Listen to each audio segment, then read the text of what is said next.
본 방송에서 제공하는 투자 정보는 투자 판단에 대한 조언입니다. 방송에서 제공하는 주식의 가치, 가격 상승 및 하락에 대해서는 방송사에서 보장하지 않습니다.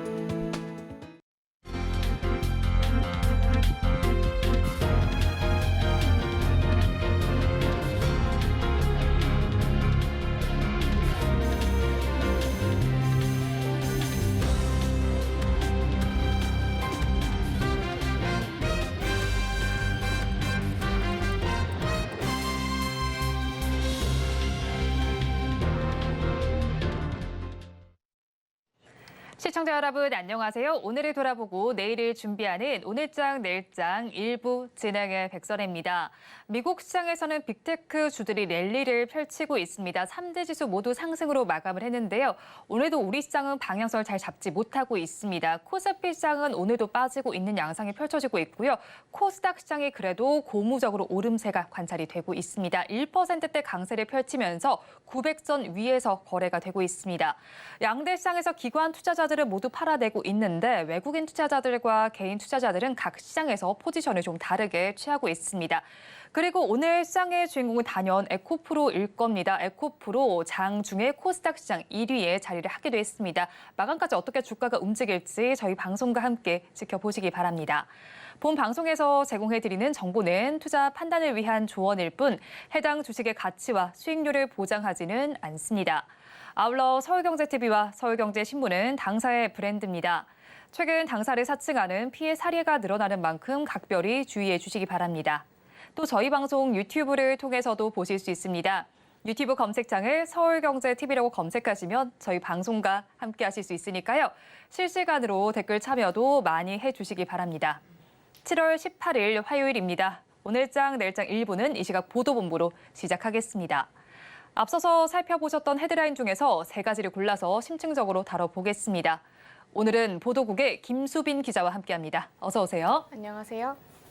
네, 첫 소식은 최저임금 소식을 전해드리도록 하겠습니다. 최저임금 결정이 임박했습니다. 막판까지도 인상폭을 놓고 노사가 진통을 겪고 있는 상황입니다. 그러면 결론은 언제쯤 날까요? 네, 오늘 최저임금위원회가 내년 최저임금 결정을 두고 최종 심의에 들어갑니다. 이날 오후 3시 정부 세종청사에서 제14차 전원회의를 열고 내년도 최저임금 수준에 대한 막판 논의를 이어갈 예정입니다. 사실상 오늘은 결정을 위한 마지노선입니다. 그렇기 때문에 만일 자정을 넘기도록 심의가 끝나지 않는다면 차수를 변경해 19일 새벽쯤에 결정할 수도 있습니다. 현재 박준식 위원장은 노사 양측의 가급적 합의에 이를 수 있는 제7차 수정안을 제출해달라고 요청한 상태입니다. 최초안보다 노사가 요구 중인 최저임금 격차가 좁혀졌지만 그 간극이 더 좁혀질 수 있을지 주목됩니다. 가장 관심이 쏠린 건 아무래도 금액일 텐데요. 사상 처음으로 10,000원을 돌파할 수 있을까요? 네, 현재 노사 양측은 6차 수정안까지 제출을 한 상태입니다. 노측은 1,620원, 사측은 9,785원으로 맞서고 있습니다. 올해 최저임금보다 각각 10.4%, 1.7% 높은 수준입니다. 양측 격차는 최초 요구한 2,590원부터 시작해서 6차 수정안에 835원까지 좁혀졌습니다. 이번 인상률이 3.95% 이상이 되면 사상 처음으로 10,000원 돌파가 가능해집니다. 최근 3년간 전년 대비 인상률은 2020년 2.87%, 2021년 1.5%, 2022년 5.05%였습니다. 만일 합의가 이뤄진다면 이는 2008년 이후 15년 만에 처음인데요. 하지만 입장차가 여전히 극명해서 결국 표결이 이뤄질 가능성이 높다는 분석입니다. 다음으로 보험 쪽 소식 짚어보도록 하겠습니다. 올해 상반기에 손해보험사들의 자동차 보험 손해율이 개선이 되면서 보험료 인하에 대한 기대감이 커지고 있다고요? 네, 7대 손해보험사들이 모두 자동차 보험 손해율 70%대를 유지했습니다. 업계에 따르면 올해 상반기 7개사의 평균 자동차 보험 손해율은 77.3%로 업계 전체 평균인 78.1%보다도 양호했습니다. 업체별로 보면 삼성화재는 77.4%, DB손해보험, 현대해상은 각각 77.3%로 나타났습니다. 해당 손보사들의 자동차 보험 시장 점유율은 90%를 넘습니다. 전반적으로 이들의 자동차 보험 운영 상황이 양호하다는 것을 감안한다면 보험료에 절대적인 영향을 끼칠 수 있다는 분석입니다. 손보업계에서는 통상 손해율 80%대가 자동차 보험의 손익 분기점에 해당한다고 보고 있습니다. 이를 고려한다면 하반기 중대형 손보사들을 중심으로 차 보험료를 추가로 내릴 수 있는 여지가 있다고 해석할 수 있습니다. 최근에 이 금융권까지도 상생 금융 압박에 시달리고 있습니다. 그런데 1분기 보험사들의 실적도 좋을 것으로 전망이 되고 있는 만큼 보험료 인하에 무게가 더 실릴 수 있겠죠? 네, 상생금융을 위해서라도 차 보험료를 내려야 하는 분위기입니다. 업계에 따르면 올 1분기 중대형 손보사들은 역대급 실적을 거뒀습니다. 삼성화재는 6천억 원대, DB손해보험과 메리츠화재는 4천억 원대 순이익을 냈습니다. 손보사들 순이익만 합치면 3조 원에 육박합니다. 이미 카드업계는 금융감독원장이 직접 방문을 하면서 상생금융 참여를 독려하고 있기 때문에 총 1조 5천억 원이 넘는 상생금융 방안을 내놓고 있습니다. 생명보험업계의 경우 취약층을 위한 상품을 내놓는 등 사회공헌에 적극 나서는 모습입니다. 앞서 삼성화재 등 대형 손해보험 5개사는 자동차 보험 손해율이 개선된 효과를 반영해 지난 2월 책임 개시건부터 보험료를 2에서 2.5% 내린 바 있습니다. 개선율과 실적을 고려한다면 차 보험료 인하 압박이 더 커질 수 있을 것으로 보입니다. 마지막은 부동산 소식입니다. 최근에 서울 아파트 실거래가 지수가 또 올랐습니다. 이런 상황 속에서 부동산이 이제 상반기 이후로는 상승세에 올라탄 것이 아니냐라는 분석이 나오고 있다고요. 네, 서울 아파트 실거래가 지수가 5개월 연속 상승했습니다. 한국부동산원이 공개한 5월 서울 아파트 실거래가 지수는 전월 대비 1.43% 올랐습니다. 오름폭이 전월보다는 좀 소폭 축소된 모습이지만 올 1월 1.04% 오른 이후 5개월째 상승세입니다. 실거래가 지수가 올랐다는 건 최근 직전 거래가보다 높은 가격에 팔린 상승 거래가 증가했다는 걸 의미합니다. 연초 급매물 소진 이후 서울 아파트 값이 바닥을 다지고 상승세로 접어들었다는 바닥론의 무게가 실리고 있습니다. 권역별로는 마포, 서대문, 은평구 등이 있는 서부권이 2.46%를 오르며 5대 권역 중 상승폭이 가장 컸습니다. 강남, 서초, 송파, 강동구가 있는 동남권은 2.01% 오르며 두 번째로 상승폭이 컸고 동작, 영등포, 양천구 등이 있는 서남권이 1.55%로 뒤를 이었습니다. 전국 아파트 실거래가 지수 역시 0.82% 올라 4개월 연속 상승세를 이었습니다. 거래량을 봐도 부동산 시장이 회복세를 보인다라는 생각이 들기도 하는데 그러면 6월의 실거래가 지수도 역시나 상승세를 보일까요? 네, 부동산 회복세는 거래량 지표에도 좀 확실하게 나타나는 편입니다. 부동산 플래닛에 따르면 5월 전국 부동산 거래량은 9만 3,432건으로 전월보다 1.5% 상승한 것으로 집계됐습니다. 최근 거래가 늘면서 아파트 실거래가 지수는 6월에도 상승세가 이어질 전망입니다.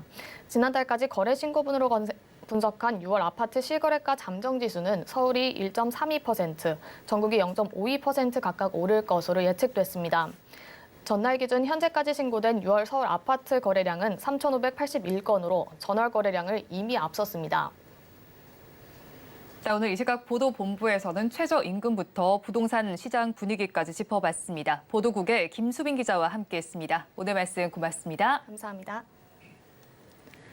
이어서 오후장 주요 공시를 전해드리는 시간입니다. 스피드 뉴스엔 공시 김혜연 캐스터가 준비하고 있습니다. 스피드 뉴스엔 공시 김혜연입니다. 전일 중국의 GDP가 시장의 전망치를 하회하게 되면서 외국인들의 순매도세가 이어지는 모습입니다. 오늘 또 우리 시장 같은 경우에는 또다시 2차 전지 쏠림 현상으로 인해서 양극화가 심화되는 모습인데요. 오늘 시장에서는 하락하는 종목 수가 월등히 많은 가운데 에코프로는 또다시 52주 신고가를 경신하는 모습입니다. 장중 한때 114만 원 선 터치하는 모습이 나타나기도 했고요. 이렇게 2차 전지 질주로 인해서 코스닥 지수 자체는 상승을 보이고 있지만 여전히 하락하는 종목 수가 훨씬 더 많다는 점 참고해 보시길 바라겠습니다. 계속해서 오늘장 주요 공시들도 살펴보도록 하겠습니다. 최근 시장에서 이 포스코 그룹주들의 주가 상승이 눈에 띄었는데요. 오늘 실적 관련한 공시도 나왔죠. 이 포스코 DX의 상반기 매출액은 7,758억 원, 영업이익은 643억 원을 달성했다라고 합니다. 이는 각각 전년 동기 대비 65%, 98% 증가세를 보였는데요.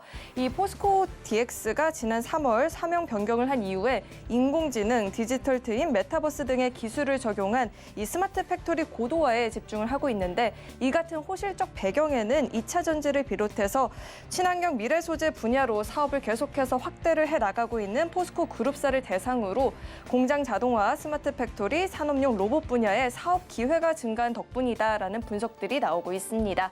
계속해서는 포스코 홀딩스의 실적도 살펴보도록 하겠습니다.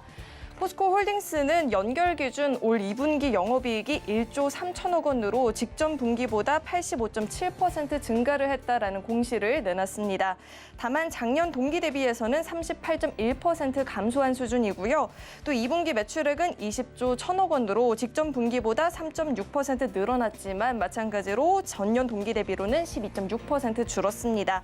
포스코 홀딩스 측에서는 이 철강 판매 정상화와 이 철강 가격의 상승으로 전 분기 대비해서는 영업이익 개선을 보일 수 있었다라고 설명을 덧붙였습니다. 계속해서는 롯데 하이마트의 실적도 살펴보도록 하겠습니다. 올해 2분기 롯데 하이마트 매출액은 6,797억 원을 기록했죠. 이는 지난해 같은 기간보다 23.4% 줄어든 수준입니다. 다만 경기 침체로 인해서 가전 업황 부진으로 전년 동기 대비 매출액은 줄었지만 재고 건전화를 통해서 이익 개선 및 비용 효율화 등의 노력으로 영업이익은 지난해 대비해서 큰 폭으로 상승을 보였다라고 하는데요. 올해 2분기 영업이익은 78억 원으로 3,016% 뛰었고요. 당기순이익도 22억 원으로 흑자 전환에 성공한 모습입니다. 계속해서 필에너지 살펴보도록 하겠습니다. 필에너지는 160억 원 규모의 전환사채가 주식으로 전환이 된다라는 내용의 공시를 내놨습니다. 공시에 따르면 이 주식으로 전환되는 물량은 120만 주로 발행 주식의 총수의 12.7%에 해당하는 규모이고요. 유통 가능 주식 수의 45.9%에 달하는 물량이라고 설명했습니다. 이렇게 오늘장 주요 공시들 짚어봤고요. 지금까지 스피드 뉴스앤공시 김혜연이었습니다.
시시각각 변하는 시장의 이슈와 주가의 변동성에 투자 전략을 업데이트해보는 시간입니다. 오늘은 골드스타의 황태규 대표와 함께합니다. 어서 오세요. 대표님과 다뤄볼 뉴스 화면을 통해서 살펴보겠습니다. 오늘의 한 뉴스입니다. 현지 시간으로 17일 흑해 곡물 협정이 종료됐습니다. 글로벌 곡물 가격 상승과 식량난이 재현될 수 있다는 우려의 목소리가 커지고 있는데요. 러시아는 세계 최대 밀 비료 수출국이고 우크라이나는 세계 3대 곡창지대를 갖고 있기 때문입니다. 우크라이나에서 곡물 수출길이 다시 막히면 밀과 옥수수 가격이 오르고 연쇄적으로 빵과 파스타와 같은 주요 식품 가격 인상으로 이어질 수도 있는데요. 다만 러시아가 우크라이나를 침공한 1년 반 전의 상황과 비교하면 그 사이에 러시아와 브라질 등이 밀과 옥수수 수출을 확대했기 때문에 곡물 가격 상승이 제한적일 수 있다는 분석도 나오고 있습니다. 오늘 관련해서 곡물과 사료 섹터가 들썩이고 있습니다. 자세한 이슈 살펴보도록 하겠습니다. 일단은 흑해 곡물 협정이 사실상 종료가 됐습니다. 크렘린궁에서 입장을 밝혔는데 흑해 곡물 협정은 오늘부터 효력이 없다라고 밝혔습니다. 이렇게 되면서 곡물 가격이 급등했고요. 밀 가격 역시도 들썩이고 있습니다. 그럼 곡물주와 사료주 오늘장의 주가 현황부터 좀 짚어주시죠. 네, 일단 작년에 러시아하고 우크라이나의 이제 전쟁이 시작됐죠. 아직까지도 진행 중입니다. 이러한 부분에 있어서 이제 곡물 수출을 금지를 과거서부터 작년서부터 해오면서 그에 대한 부분 때문에 식탁 물가가 상승을 했고 또 그에 대한 부분 때문에 인플레이션이 시작이 됐습니다. 그리고 인플레이션을 누르기 위해서 금리 인상이 시작됐던 겁니다. 그렇다면 결과적으로 봐서는 곡물주가 이제 조정이라고 좀 표현을 해야 되죠. 곡물주가 조정을 받기 위해서 확실한 부분을 우리가 팩트 체크를 좀 할 수 있을 때 러시아 우크라이나의 휴전 또는 이제 종전을 처음에 이제 얘기를 좀 할 수 있겠고 두 번째 같은 경우는 금리가 인상되지 않고 인하되는 부분에 있어서 식탁 물가에 대한 곡물에 대한 부분에 대한 문제들이 한번 내려갈 수 있다는 부분입니다. 그럼 지금까지도 이 두 가지 포인트에 있어서 아직까지는 발견되지 있지 않기 때문에 계속적으로 곡물에 대한 이슈는 잊을만하면 한 번씩 며칠에 한 번씩이라고도 표현할 수 있겠는데 그러한 부분들이 계속적으로 좀 나오지 않을까라고 보고 있습니다. 물론 우리가 이제 비체계적인 요인에 있어서 체크를 할 수 없는 부분이 있습니다. 바로 이제 이상기후 날씨에 대한 부분인데요. 이제 폭염이라든지 그리고 홍수라든지 가뭄 뭐 이런 부분 때문에 곡물을 이제 재배가 좀 힘들 수 있다라는 부분 때문에 요거는 우리가 인간의 힘으로 그리고 인간의 관측력으로는 감히 또 예상할 수가 없겠다라고 볼 수 있겠습니다.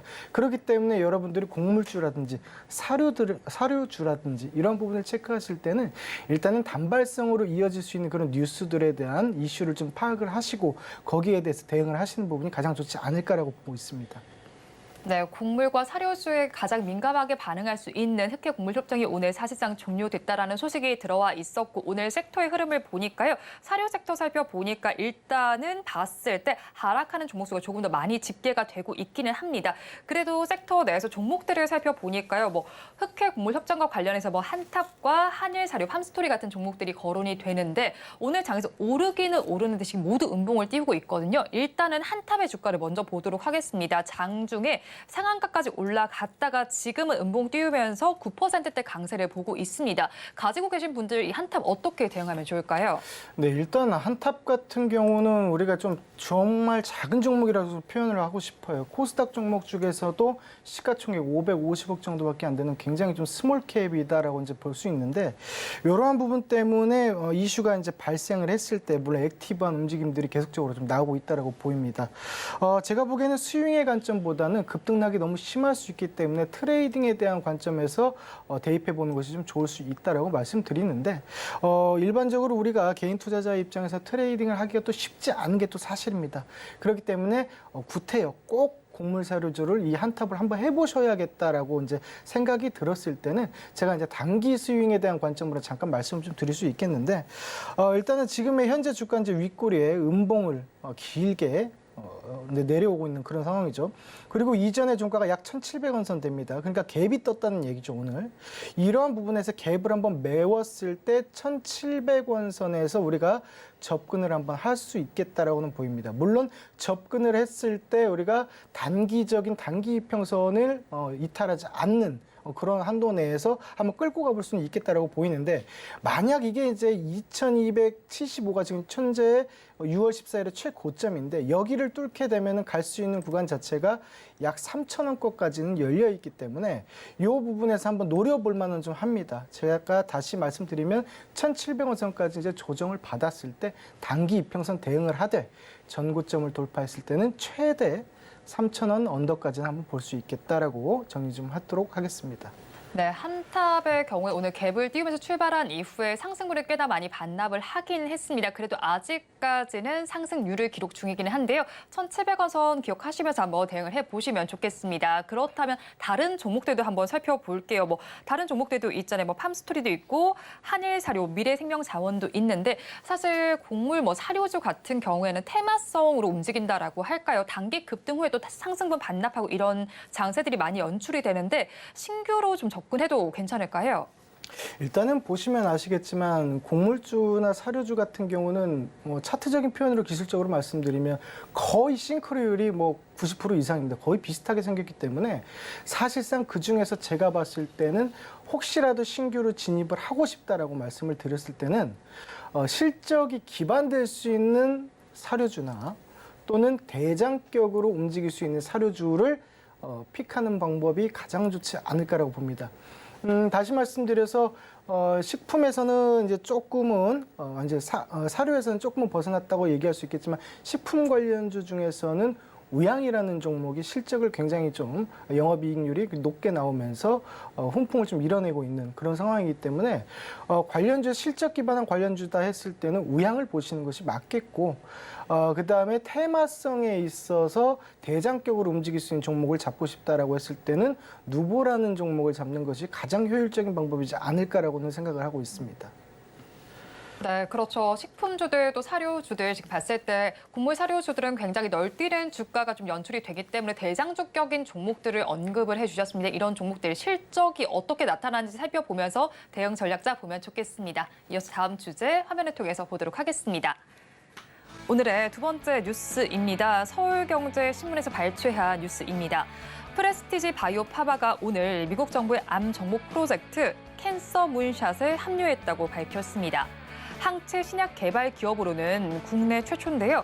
관련해서 오늘 바이오 시밀러와 면역 항암제 섹터 내에서 종목별로 차별화된 장세가 펼쳐지고 있습니다. 자세한 내용 짚어보도록 하겠습니다.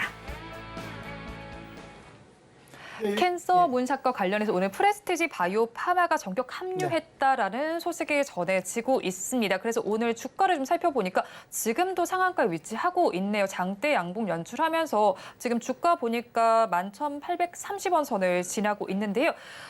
개발 중인 최장암 항체 신약이 미국 FDA에서 패스트트랙 품목으로 지정이 됐고요. 또 글로벌 주요 국에서도 임상의 속도를 내고 있습니다. 오늘 지금 상한가까지 진입하긴 했지만 사실 정고점까지 올라가지를 못하고 있는 상황이거든요. 그럼 상승 동력 앞으로도 더 나타날 수 있을까요? 일단은 그 상승에 대한 여력이 있는지를 말씀드리기 이전에 정의를 잠깐 좀 해드리고 가도록 하겠습니다. 네. 일단 캔서 문샷이라고 하는 그 프로젝트에서는 첫 번째 이제 미국 암연구소 모피담센터하고 그리고 디지털 의학회가 설립한 공공민관 협력기구죠. 캔서 X라고 있는데 이 두 군데에서 같이 이제 주관을 하게 됩니다. 그렇기 때문에 이러한 부분에 있어서 프레스티지 바이오파마가 단백질 인자에 대해 기반한 췌장암 치료 생태계를 구축하는 전략이 소개가 되었고 이러한 부분이 캔서 문샷과 취지가 비슷하다라고 해서 멤버로 이제 선정이 좀 되었다라는 소식으로 이제 상한가를 가는 그런 상황이 왔는데 일단은 두 가지를 좀 볼 수 있겠어요. 첫 번째는 미국 정부에 대한 적극적인 지원이 일어날 수도 있다라는 포인트가 첫 번째 포인트고 이제 두 번째 포인트 같은 경우는 우리가 유명한 그런 회사죠. 캔서 X 멤버 중에서 존슨앤존슨 그리고 아스트라제네카 이런 회사들과 같이 한번 네트워킹을 하면서 정보에 대한 교류로 있어서 이러한 부분에 있어서 가장 좋을 수 있다라고 봅니다. 그렇기 때문에 이제 당사 측에서는 췌장암 항체 신약하고 그다음에 진단 키트 개발에 이제 집중을 하겠다라는 그런 계획인데 제가 보기에는 일시적인 현상으로는 보이지 않습니다. 최근에 보시면은 조금은 다른 얘기지만 프레스티지 바이오파마 이전에 EDGC라는 종목도 그래왔고 그다음에 박셀바이오도 오늘 급등이 좀 나와줬고 이런 바이오 종목 쪽으로 조금씩 수급이 들어오고 있다는 걸 포착을 했기 때문에 단발적인 이슈에 일단은 그렇게는 보지만 향후에 테마성으로 봤을 때 한번 광풍이 좀 일어날 수도 있는 그런 가능성도 존재하고 있다라고 저는 말씀드리고 싶습니다. 지금 당장 이제 일단은 상한가를 갔기 때문에 가진 자들의 영역에서는 내일 이제 매도가 출회될 수 있겠죠. 그런 부분도 주의를 하시는데 중요한 건 뭐냐면요. 오늘의 이 시작점에 대한 이 시가에 대한 부분이 굉장히 안전한 자리라는 겁니다. 기술적으로 봤을 때도 주가 전체적으로 한번 봐볼게요. 이렇게 봤을 때도 바닥 구간에서 거래량이 들어온 게 올해 초에 있었단 말이죠. 네. 그리고 그 구간까지 내려왔을 때 어김없이 거래량이 들어와 주면서 장대 양봉을 만들어냈다는 거죠. 결국 이 부분에서 하는 얘기가 뭐냐면 요 바닥 라인, 요 선을 제가 두 개를 그어놨는데 이 구간이 바닥 라인이라는 겁니다. 그렇기 때문에 조정이 내려와서 한번 내려왔을 때 모아가기 전략으로 보시면 좋을 것 같다는 생각입니다. 그러한 부분이 이제 개인 투자자 입장에서는 가장 효율적인 방법이지 않을까. 일단은 당장 접근하기에는 부담이 좀 매우 큰 요소들이 좀 있다라고 좀 표현하고 싶습니다. 네, 캔서 문샷에 합류했다라는 것 자체만으로도 사실은 큰 호재라는 분석이 됩니다. 그리고 오늘의 자리가 그렇게 어려운 자리는 아니다라고 짚어주셨는데요. 사실 그 전에 앞서서 언급을 해주셨지만 EDGC도 좀 부각이 됐습니다. 하지만 그때는 상한가를 기록했지만 오늘은 또 지금 장에서 빠지고 있거든요. 거의 7%대 하락률을 기록하고 있는데 그렇다면 이 EDGC는 저희가 어떻게 봐야 할까요? 일단 프레스티지 바이오파마하고 EDGC하고 같은 재료에 의대해서 움직였는데 조금은 다른 양상이죠. 네. EDGC 같은 경우는 그렇다더라. 과거에 그렇다더라. 이런 이제 프로젝트에 대한 내용으로 인해서 대장 주격으로 가장 먼저 움직임이 나온 거고, 프레스티지 바이오파마 같은 경우는 팩트적으로 멤버에 선정이 됐다라는 사실을 부각으로 해서 움직였다는 거죠. 그러면 향후에 암정복 프로젝트에 있어서 테마가 형성되었을 때 가장 먼저 움직일 수 있는 것은 딱 두 종목입니다. 첫 번째 EDGC고요. 네. 두 번째 프레스티지 바이오파마인데 누가 대장이 될 것이냐는 알 수 없습니다. 다만 가능성 있는 건 딱 두 종목이고, 나중에 그 프로젝트 테마가 완성이 되었을 때 가장 먼저 치고 올라가면서 거래량을 동반하는 종목이 대장을 맡을 수 있지 않을까라는 그런 생각을 좀 하고 있습니다. EDGC 같은 경우도 잠깐 그 차트를 좀 보여주시면은 부분에 대해서 과거에 이렇게 이제 거래량이 들어왔고요. 네. 한 달 전에도 들어왔고 며칠 전에도 들어왔습니다. 같은 동일한 내용으로 이게 들어왔는데 잘 보시게 되면은 지지하는 지점이 거의 근사치가 비슷합니다. 그렇기 때문에 이것도 큰 그림으로 잠깐 볼게요. 보시면 거의 바닥권에서 이렇게 들어오는 종목들이기 때문에 여기에서도 프레스티지 바이오파마처럼 모아가기 전략으로 접근하신다면 좀 안전하게, 그리고 큰 폭의 상승이 나왔을 때는 큰 수익이 좀 나지 않을까라고 보고 있습니다. 네, 그렇죠. EDGC 혹은 프레스티지 바이오 파마 중에 하나가 대장 주격으로 움직일 것이다라고 말씀을 해주셨어요. 그런데 사실 또 이것과 연관돼서 움직였던 종목이 루닛이죠. 사실 루니콘이라는 별명도 붙일 정도로 굉장한 상한가 랠리도 이어갔었는데 캔서 문샷의 전격적인 멤버가 된다는 소식 속에 사실 그때 또 오름세가 나타났었고 빈살만 프로젝트에도 참여한다는 소식이 있습니다. 그럼 의료 AI에 관련된 루닛은 저희가 어떻게 바라보면 좋을까요? 네, 그 인공 AI, 의료 AI죠. 네. 의료 AI 쪽으로의 급격한, 거의 폭발적인 상승세라고 좀 네. 표현을 하고 싶은데 굉장히 많이 올라갔죠. 이러한 부분에서 이제 추가적으로 이제 뇌졸중 AI 기반 치료, 그리고 국내 5개 병원, 그리고 합산으로 해서 국내 약 100여 곳의 기술에 대한 부분에 협약이 좀 있었다라는 부분이죠. 누가 뭐라 해도 의료 AI의 대장은 과거서부터 지금까지도 루닛이라고 표현을 해도 이상하지 않죠. 하지만 이제 수급에 대한 부분은 조금 부담이 좀 되긴 합니다. 사실 3일 전부터 기관과 외국인에 대한 매도가 있었죠. 첫 번째로는 기관이 먼저 매도를 하기 시작했고, 두 번째로는 외국인에 대한 매도가 가세를 하게 됐다라고 볼 수 있겠습니다. 이 부분이 제가 보기에는 일단은 시가총액 자체가 지금 2조 2천억 정도라고 보시면 되겠죠. 코스닥 종목 중에서 2조 2천억이다. 그리고 이 정도 많이 올라왔다라고 봤을 때 우리가 이제 나중에 이제 추후에 코스닥 150 종목에 이제 들어간다든지 이러한 부분이 있을 때는 공매도에 대한 타겟이 좀 될 수 있지 않을까라는 우려감을 조금은 좀 표현을 좀 해드리고 싶은데, 일단은 추세적으로 단기적으로도 죽지 않은 건 사실입니다. 살아는 있습니다. 다만 과도하게 상승했기 때문에 거기에 대해서 이제 셀 매도죠. 매도에 대한 거래량이 이제 계속적으로 보이고 있단 말이죠. 조금은 주의를 좀 하자라는 부분입니다. 그렇기 때문에 보유 중이신 분들 같은 경우는 단기적으로 봤을 때 가격권을 말씀드리면 약 16만 원대 정도를 훼손하지 않는 선에서는 보유가 가능하겠지만 16만 원을 훼손했을 때는 종가에 16만 원 훼손했을 때는 추세적인 이탈로 하방으로 조정 구간으로 들어갈 수 있다라는 부분을 좀 말씀드릴 수 있겠고, 신규 접근하시는 분들 같은 경우는 조금 일단은 한 발씩 떨어져서 이제 관망하다가 추후에 다시 자리를 잡거든 다시 한번 볼 수 있는 구간들이 만들어질 수 있을 것이다라고 봅니다.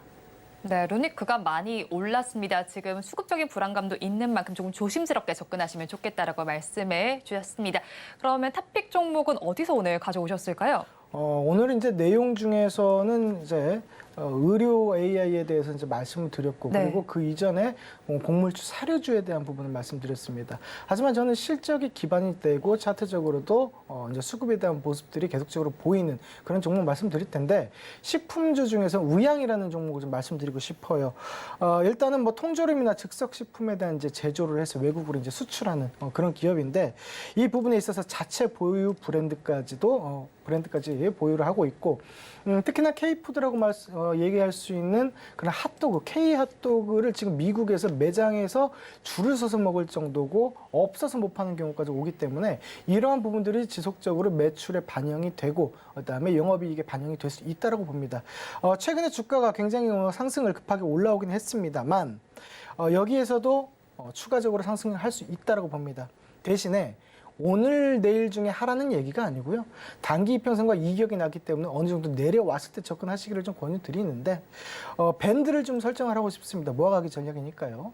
그래서 매수가 밴드는 5,300원부터 5,500원 구간까지 캔들의 이평선과 부딪히는 그런 자리를 좀 해드리고 싶고 손절가 같은 경우는 음봉에 대해서 시가 부분이죠. 5,000원으로 설정을 해드립니다. 그리고 가게 된다면 상승을 하게 된다면 목표가 약 7,000원까지 갈 수 있는 그 구간이 열릴 수 있으니까 이 부분 한번 보면서 체크를 해주신다면 좋을 수 있을 것 같습니다. 네, 오늘의 탑픽 종목은 실적이 기반이 될 수 있는 우양 짚어주셨습니다. 투자 의견을 참고해 보시기 바랍니다. 지금까지 골드스타의 황태규 대표와 함께했습니다. 오늘 말씀 고맙습니다.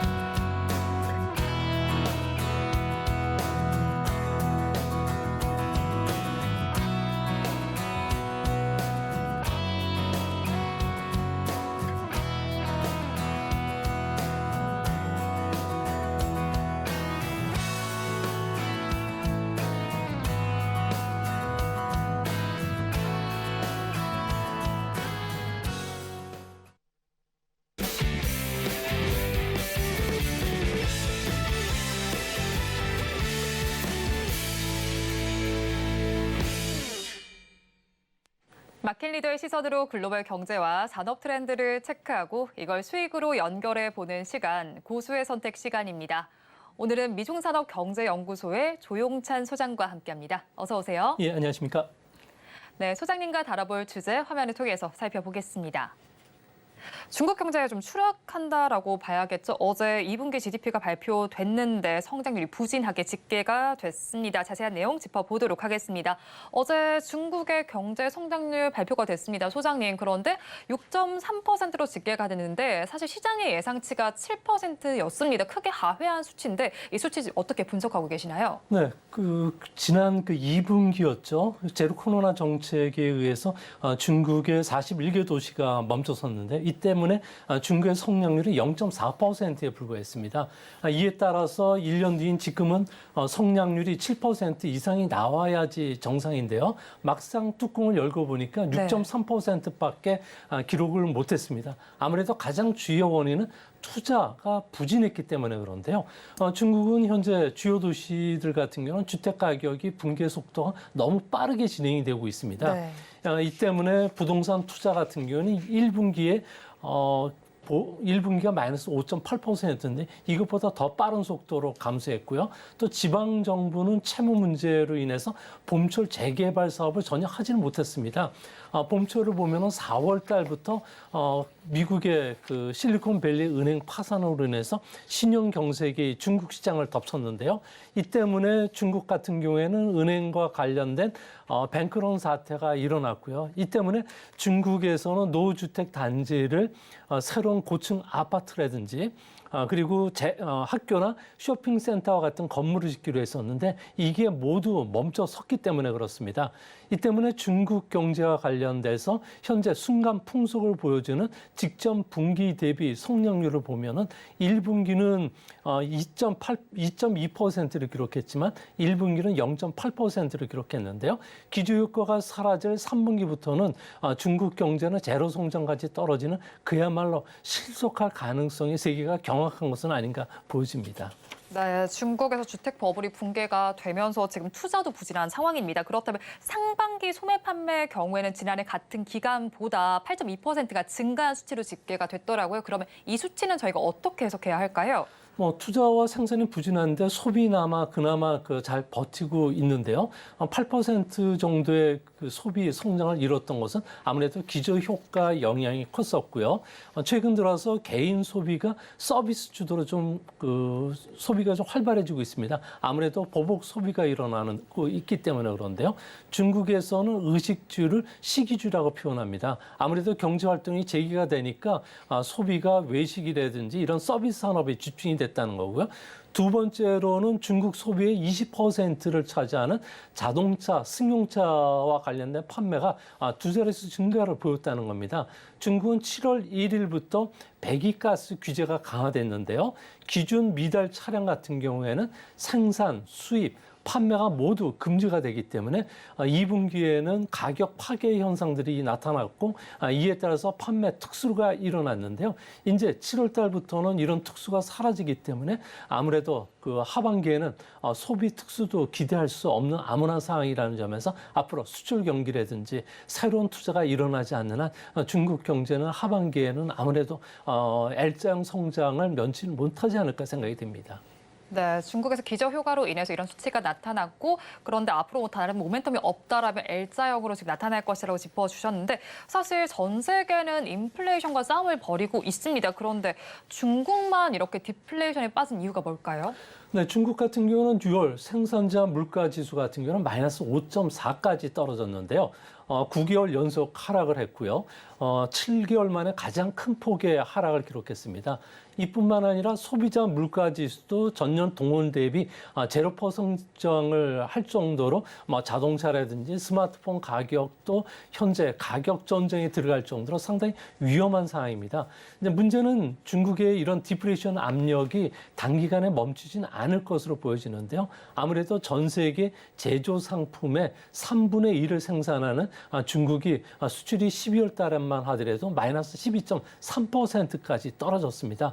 아무래도 수출을 할 수 없다 보니까 내수 시장에 쏟아내고 있는 것은 아닌가 보여지고요. 또한 16세부터 24세 젊은층 실업률 같은 경우에는 21.3%까지 높아졌습니다. 2018년서부터 이 통계가 작성이 됐는데 사상 최악의 상황이 3개월 연속 진행이 되고 있다는 겁니다.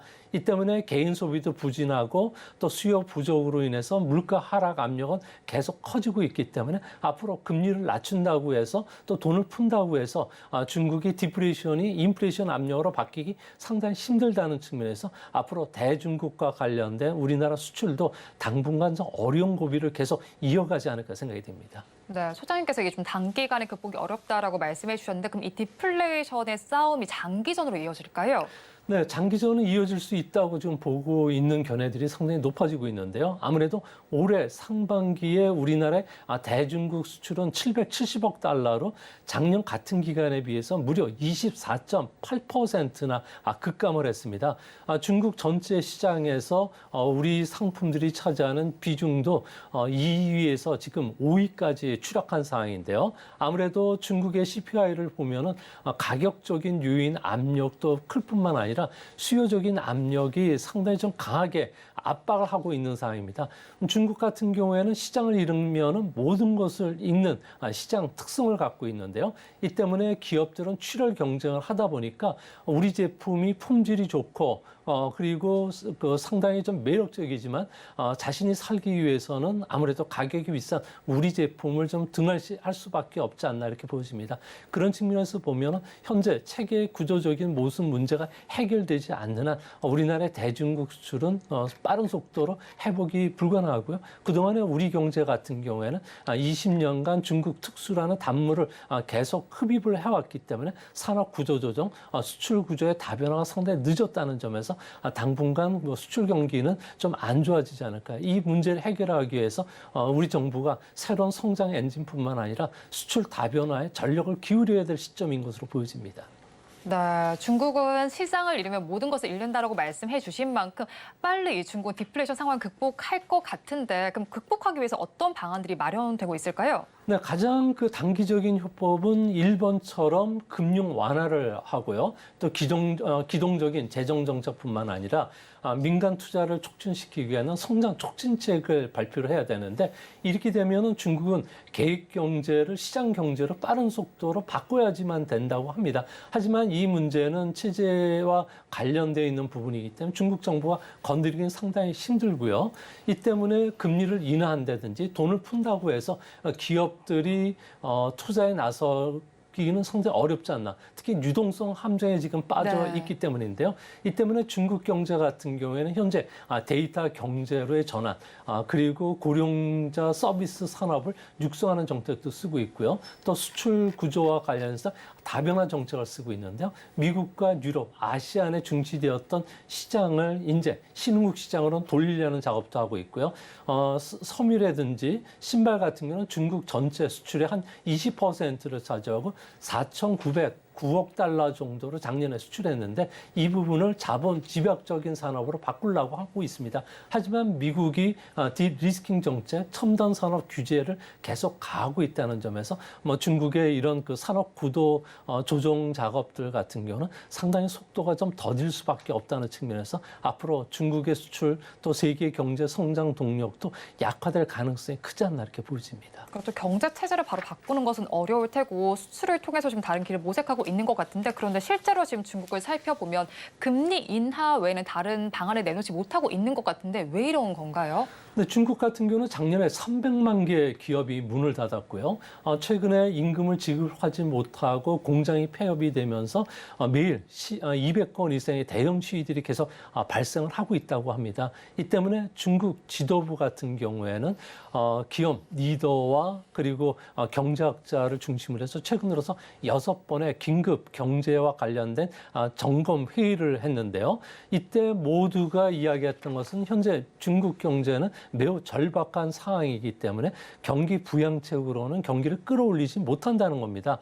만성적인 쇠약 상태에 빠져 있는 중국 경제를 살리기 위해서는 보이는 손인 중국 정부가 펼치는 계획 경제보다는 민간 주도의 시장 경제로 바꾸는 게 중요하다고 하는데 하지만 중국 지도부 같은 경우에는 시 주석이 주장했던 공동부유, 인민경제론을 달성하기 위해서는 계획 경제 그리고 국유기업 중심의 성장 방식은 바꿀 수는 없다고 이야기를 했습니다. 이 때문에 이번 7월 달에 예정되어 있는 하반기 경제 전략과 관련된 편성을 하는 그 중앙정치국 회의에서는 아무래도 경제개혁이라든지 대규모 경기 부양책을 내기는 상당히 힘들고요. 아무래도 각 부처에서 만들었던 여러 가지 그 정책적인 옵션이죠. 부동산과 관련된 종합 대책을 내놓는다든지 중국 지방정부들 같은 경우는 현재 재정난에 빠져 있기 때문에 GDP 대비 재정 적자 비율을 3%에서 4.5이나 4.8까지 늘려서 투자를 좀 활성화시켜주는 정책, 그리고 젊은 층의 실업 문제를 해소하기 위한 규제 완화 정도가 나오기 때문에 하반기에도 중국에 대한 경기 부양책 크게 기대할 수 없다는 점에서 경기 부양책이 발표될 즈음에서는 중국과 관련된 상승했던 주가는 좀 파시는 게 좋지 않나 이렇게 생각이 됩니다. 네, 시진핑의 주장과 대치되기 때문에 경제 체제로 바로 변환하기는 어렵긴 할 텐데 그래도 사실 이 체제를 개척해 나가기 위해서는 시진핑이 지금 중진국의 함정에 탈출하기 위해서 어떻게든 지금 나아가기 위해서 해야 될 텐데 그럼 중국 개혁을 좀 외면하고 있는 속내가 뭘까요? 네, 시진핑 같은 경우는 14억 중국 인민들을 혼자서 지배하는 정치 체제를 구축해 놓은 상태입니다. 독재자들 같은 경우는 선거로 정권이 바뀌는 일이 없기 때문에 시 주석 입장에서는 유권자들이 원하는 실업 문제라든지 과잉 부채를 줄인다든지 경제 개혁보다는 아무래도 안보나 치안 문제에 집중할 수밖에 없고요. 최근 중국에 대해서 미국의 디리스킹 전략이 중국이 패권을 추구하는 미국이 계속된다고 이야기를 했기 때문에 그림에서 보시다시피 전 세계에는 중국과 관련된 그 장벽을 지금 쌓고 있는 상황입니다. 이 때문에 지주석 같은 경우에는 7월 달 들어서 상하이 협력 기구에서 해양 세력이 강하게 연대하라는 이야기를 했고요. 또한 인민군대를 찾아가지고는 실질적인 전투 계획을 세우라고 지시할 정도라고 합니다. 시진핑 같은 경우에는 그 북한식 벼랑 끝 전술을 펼치고 있는데요. 아무래도 미국과의 군비 경쟁을 더 앞으로는 끌어올릴 것이고요. 갈림과 같이 수출 통제도 앞으로 더 하지 않을까 보여집니다. 아마 우발적인 충돌까지 직전까지도 몰고 가면서 내년에 대선을 앞둔 바이든 대통령으로부터 많은 것을 받으려는 그런 움직임이 있는데요. 이런 벼랑 끝 전술을 잘 쓰면 오히려 그 외교 세력을 자기한테 끌어올리는 효과는 있겠지만 간파당했을 경우에는 경제적 역공을 받을 수가 있습니다. 소련도 그랬고요. 북한도 경제적 제재를 받았기 때문에 중국 같은 경우에도 이런 경제적 제재로 인해서 중국의 성장 동력은 점점 더 약화될 가능성이 있지 않나 이렇게 전망이 됩니다. 그렇죠. 그런데 미중 갈등 계속해서 이어지고 있는 사실 첨단 반도체와 관련한 갈등이 지속적으로 이어지고 있는 상황이잖아요. 반도체 관련해서 최종 수출 규제 행정명령을 곧 발표를 한다라고 합니다. 그렇다면 수출 규제 대상 품목이 되는 것과 그리고 어떤 기업들이 대중국 수출에 타격을 받게 될까요? 네, 그림에서 보시는 바처럼 네. 트럼프 행정부 때는 화웨이라든지 인권 침해 기업인 DJI라든지 푸젠지나 그리고 SMIC 한 기업을 대상으로 해서 엔티티 목록에서 규제를 했는데요. 이제 바이든 정부 때부터는 첨단 산업과 관련된 모든 규제를 좀 확대할 예정으로 있다고 합니다. 네. 월스트리트 저널 같은 경우에는 대량 파괴 무기라든지 최신 군사 시스템에 전용이 될 수 있는 고성능 컴퓨팅이라든지 클라우드 서비스, 또 슈퍼컴퓨터, 양자 계산과 관련된 반도체, 그리고 AI용 반도체와 관련된 대중국 수출을 규제하게 되는데요. 이제 문제는 엔비디아가 중국 시장으로 출시하기 위해서 범용 제품인 A800이라든지 N800과 같은 AI 반도체뿐만 아니라 AMD의 GPU도 규제 대상이 되는데요. 이렇게 되면 범용 제품을 생산해서 중국에 수출하는 우리나라 반도체 기업이라든지 또한 이런 장비를 만들어내는 미들 앤드 이하의 우리나라 기업들이죠.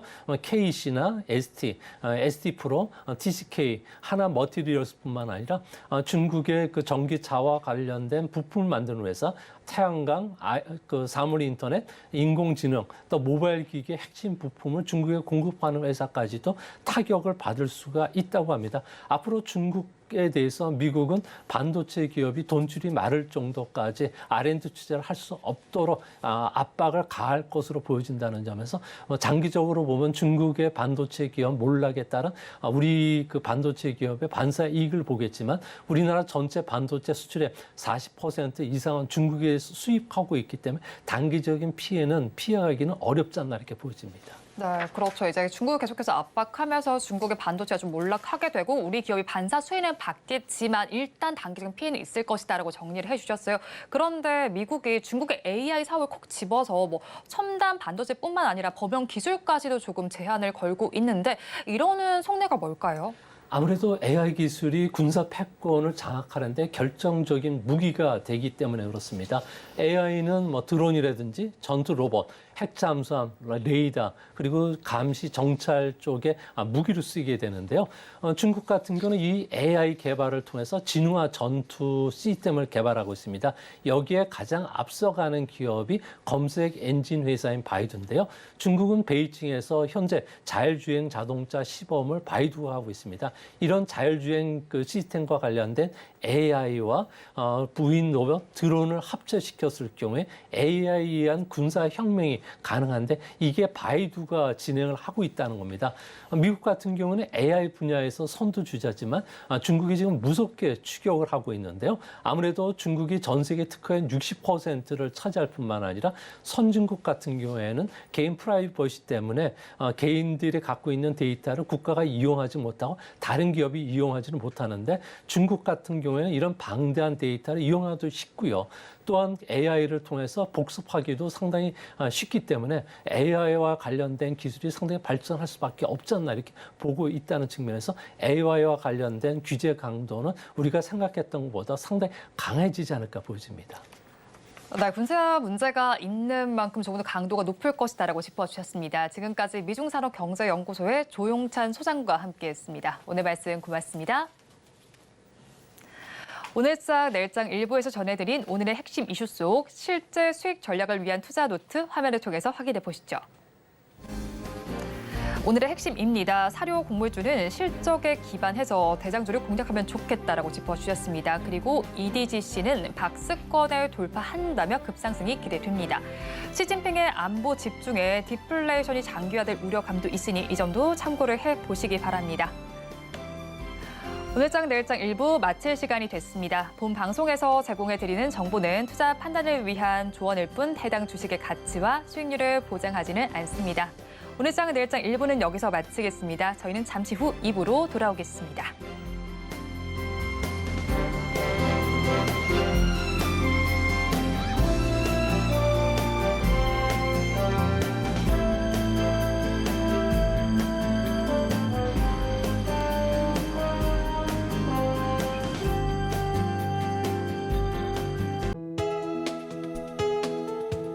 본 방송에서 제공하는 투자 정보는 투자 판단에 대한 조언입니다. 방송에서 제공하는 주식의 가치, 가격 상승 및 하락에 대해서는 방송사에서 보장하지 않습니다.